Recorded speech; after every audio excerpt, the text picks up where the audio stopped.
চক সীমাকি আছে গোটেই ঘটনাটোৱে এতিয়া যিমান দিন বাঢ়ি গৈছে সিমানেই আচলতে ৰহস্যৰ মাজত সোমাই গৈছে কাৰণ প্ৰকৃত অপৰাধীৰ পৰা যেন আৰক্ষী ক্ৰমান্বয়ে ওচৰ চাপি যোৱা নাই ক্ৰমান্বয়ে যেন দূৰলৈ গৈ আছে এনেধৰণৰ ধ্যান ধাৰণা হৈছে কাৰণ যোৱা ২৬টা দিনে আচলতে লখিমপুৰ আৰক্ষীয়ে বা অসম আৰক্ষীয়ে যিহেতু এই গোটেই ঘটনাটোৰ যিহেতু ৰহস্য সেই ৰহস্য এতিয়ালৈকে উদ্ঘাটন কৰিব পৰা নাই মাত্ৰ সুনীল গগৈ নিৰুদ্দেশ হোৱাৰ যিটো ঘটনাৰ ক্ষেত্ৰত কেৱল জেৰাৰ ওপৰত জেৰা হৈছে সুনীল গগৈ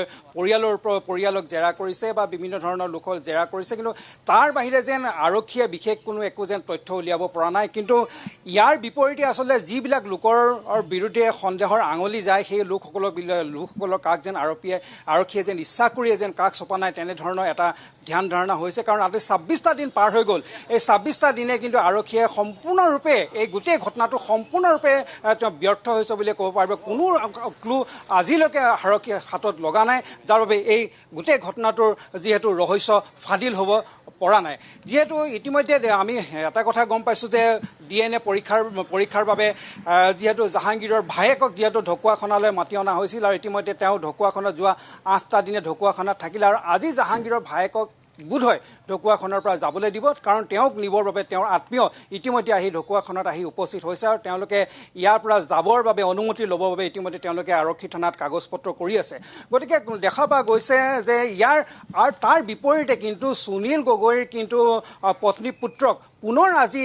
লখিমপুৰলৈ লৈ যোৱা হৈছে তেওঁ পুৱাৰ ভাগতে তেখেতক সোধা পোছা কৰিব পাৰিব অৰ্থাৎ প্ৰত্যেক দিনাখনে তেখেতক সোধা পোছা কৰি আছে আৰু তাৰ পৰা আচলতে আৰক্ষীয়ে কি পাইছে সেই কথাটো আচলতে কোনেও ধৰিব পৰা নাই ইয়াৰ বিপৰীতে যিগৰাকী অভিযন্তাৰ নাম আহি আছে এই অভিযন্তাগৰাকী কিন্তু কেৱল তেওঁক জেললৈ গৈ জামিন দিয়াৰ পিছত তাৰ বাহিৰে কিন্তু অভিযন্তাজনৰ কাষ যেন আৰক্ষী কিবা ৰহস্যজনক কাৰণত যেন কাষ চাপি যোৱা নাই ইয়াত যথেষ্ট সংখ্যক স্থানীয় লোকসকল আছে সচেতন লোকসকল আছে যিসকলে প্ৰতিদিনে এই ঘটনাটোৰ ওপৰত তেওঁলোকে নিৰীক্ষণ কৰি আছে গতিকে গোটেই ঘটনাটো অসম কঁপাই গৈছে আপোনালোকে গোটেই ব্যৱস্থাটো আপোনালোকে চাই আছে কি ক'ব আচলতে হয় আমি দেখিবলৈ পাইছোঁ যে আপোনাৰ যিটো হত্যাকাণ্ড হৈ গ'ল এই হত্যাকাণ্ডটো আজি প্ৰায় ২৬ দিনেই হ'ল ইয়াৰ মানে এটা উচিত তদন্ত আৰক্ষীয়ে কৰি আছে যদিও মানে এটা সঠিক সিদ্ধান্ত ৰাইজে পাব পৰা নাই আমি ইয়াকে আহ্বান জনাইছোঁ যে এটা মানে নিৰপেক্ষ এটা তদন্ত হৈ মানে দোষীক বিচাৰি উলিয়াব লাগে